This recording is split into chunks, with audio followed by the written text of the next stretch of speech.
will trade on the Nairobi Stock Exchange on the 19th of August. We've come to that point where the growth in our business is now outstripping the amount of capital that we have in the business. So for us to continue to grow and meet our plans and our vision of being the preferred financial solutions provider in Africa, we need capital. And so we've worked out that over the next 3 to 5 years, the 15 billion will be enough for us to grow our business. It will be enough for us to bring in more deposits. It will be enough for us to grow our loan book. It will be enough for us to expand, both in Kenya and in the region. And even as we begin to think about our Pan-African, initiatives, that 15 billion will help us, as we formulate our strategy on the Pan-African move, on the Pan-African vision. Well, the company's Deputy CEO, Samuel Kimani, joins us now live from our studios in Nairobi, Kenya, to unpack more of the detail on this front. Thanks so much, Samuel, for joining us this afternoon. Well, we've been through some of the detail regarding this rights issue. At 17 shillings, though, we're looking at a 21% discount to the stock's weighted average price over the last 6 months. To what extent should we be taking this as a sign of the times in terms of market activity and investor appetite?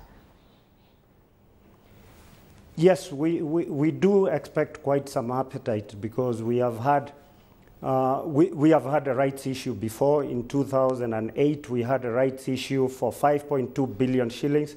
It was oversubscribed, and we were able to, the total subscription then was 8.5 billion. So we have done some market testing, and we are very, very hopeful that even this rights issue will be oversubscribed. Of course, this time round, you're looking to raise 15 billion shillings. I mean, the money is being raised to finance the organization's extension of its regional footprint on the continent. Run us through some of the strategy in that regard, because you do already have a pretty well-established base on the continent.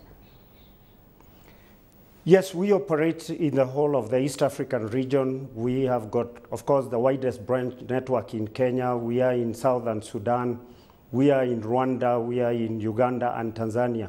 In the last 2 years, we have spent a lot of investment. We have invested across the region in our network. And we are now looking to raise these funds so that we can consolidate this business, stabilize it with that new footprint, so that we moving forward, then we can start realizing the benefits of that investment. Of course, you're not alone in extending a regional footprint, and with that competitive market has become, or the market has become very competitive. Are we looking at new growth prospects for KCB moving forward, or doing more of the same? Yes, we would like. Currently, we have got the branch network, the largest branch network within East Africa, with over 200 branches. We want now to consolidate and stabilize that network. So we are not looking at increasing that network this year, but going into the 2012 forward, we will look into going into other new markets in Africa. What about enticing or bringing about innovation in order to entice more customers your way? We know that Equity Bank has become very innovative with its grouping up and partnership with Safaricom itself. Run us through some of the strategy in that regard, and how you see customers flocking to your branches as opposed to other banks who are extending their footprint as well. Yes, as you may know, we have a new core banking system now called T24 from a company called Temenos. We completed that implementation in 2008, and through 2009 we were rolling that system, core banking system, to our subsidiaries.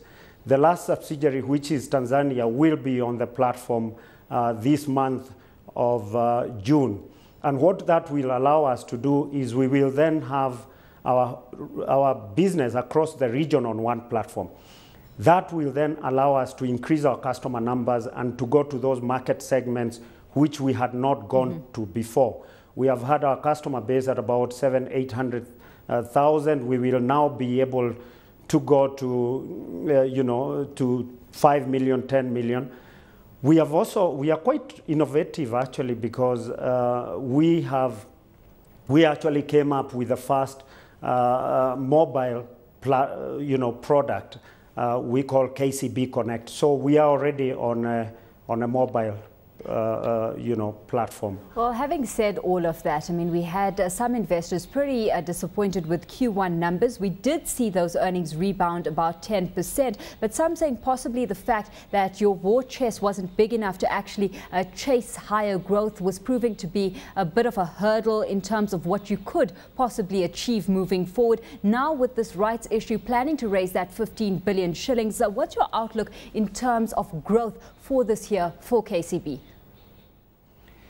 Yes, as I just said earlier, we have spent the last 2 years building the network.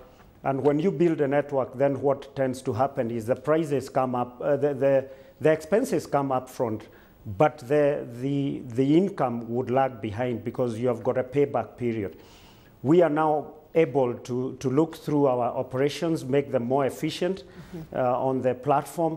We are also expecting some of the network we have put both in Kenya and within the region to start bringing in income and bringing in profit. So the prospects are quite good, and the first quarter results of 10%, we expect to see better